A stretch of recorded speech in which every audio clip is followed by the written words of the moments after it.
Hey everybody, this is World War Guy here today, and that is right, monthly update video for the month of August. As you can see, I got quite a bit of stuff and some really cool stuff. So let's not waste time and let's just hop right into it. Let's start on the left hand side here. And first things first, let's get this out of the way. Just got some chocolate chip camo pants. These are original. Got those, they fit me pretty great. Up here, we actually have my very first Kevlar helmet, which is a US Pasget helmet, which would have been used for the 1980s and the 1990s, and I believe the early 2000s. But yeah, there's that with the chocolate chip camo as a cover. The helmet is actually painted black, if you guys can maybe see there. Kind of hard to see. But there is some green paint underneath, so I believe this was reissued to the police force after it's seen, its military usage. So there's that. And keeping up with more modern day US equipment, I have my, Alice equipment, Alice clip equipment, whatever you call it. So what I got this time is, you already saw the belt and the canteen, and what I got new is the ammo pouches, the shovel cover, the combat suspenders, and the medic or first aid and compass pouch. So that's pretty, self-explanatory. All right, moving along, let's go ahead with this little guy. Now this I actually got from my uncle in Belgium. As you can see there, it's from the Netherlands or Holland, and what he said, I personally don't know, is this is basically a military ration container. So something like the sea rations. You got your food in there, pop it open, good to go. He believes this is from World War II. I honestly am not sure. So if anyone knows, please let me know. Yeah, cool item. Moving along, we got this really beat up, used 1918 canteen with cover. As you can see, there's no hook. There's holes, fraying, rust and water damage, holes, discoloration. It's in pretty rough condition. On the inside, you can barely see it. On camera it might be a little hard, but that says 1918, but it also is confusing because it kind of looks like 1938. But I believe it's 1918. And the canteen is a little better. You got your typical dents, some rust stains it looks like, markings G and G, or maybe C. On the back you have someone who wrote their name in Sharpie. I believe this was probably done by Boy Scout post-war.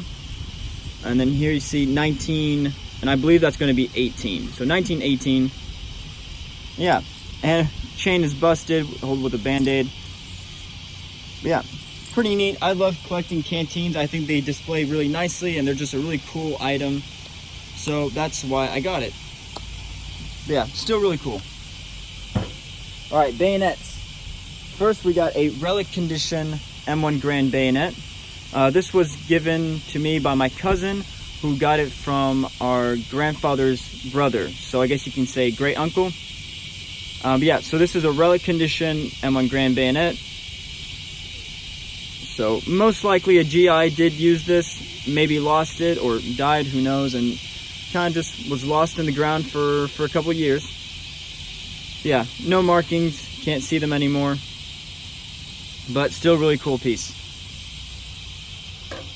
Keeping up with the bayonets, here is a really great item that you guys probably saw at the beginning.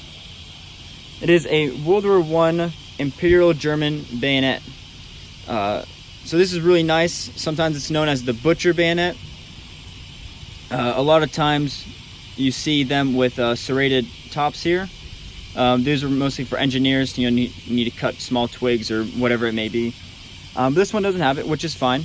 It's in great condition. You have some little, pitting, a little bit of rust, but the grip or the wood handle is in perfect condition, despite a few pitting there. So look at that. That's in great condition. The release button works very well. If I can show that to you. There we go. Markings, 16. You can see that, and you have the W at the top there for Wilhelm, because he was the emperor at the time. And at the top of there, you can kind of see the crown. And at the very bottom right here, it's a proof marking. And right there, you have the manufacturer. And then some more proof markings right here. So this bayonet is awesome. It doesn't have the sheath for it, but I'm honestly okay with that. Another proof marking there. But yeah, really cool piece. I'm super happy to have this in my collection. This also came from my grandfather's brother, so great uncle. Alright, moving along to more personal items. And when I mean personal, I mean it's something that belongs to my family. Alright, so we're first going to start with these papers and medallion. So this is from the papers, and this medallion is from my grandfather, who did his military service in Belgium at the Shape. This is a little medallion, I guess, that was given to him. It's in English because a lot of Americans are work with the Shape in Belgium. And here we have another paper. I'm not quite sure what État Civil necessarily is for. But yeah, that's still cool. It's military paper, you know, it's military related. So there's that neat little stamp. And then here we have another paper. And this was like a permit to leave, a leave permit. So you can see that's in French and Flemish, because those are 2 out of the 3 national languages. The other one being German, which only a very small portion speak it. Yeah, there's that. Some more right there. Go ahead and pause the video if you want to read it. I'm not going to read it to you. Yeah, that's really cool, really neat. You can't really find that anywhere else unless your family member worked there. All right, last 2 items. Trust me, I know the video's long, but it's well worth it. So these 2 belong to my great-grandfather, who fought for Belgium during World War II. First thing here is his actual dog tag.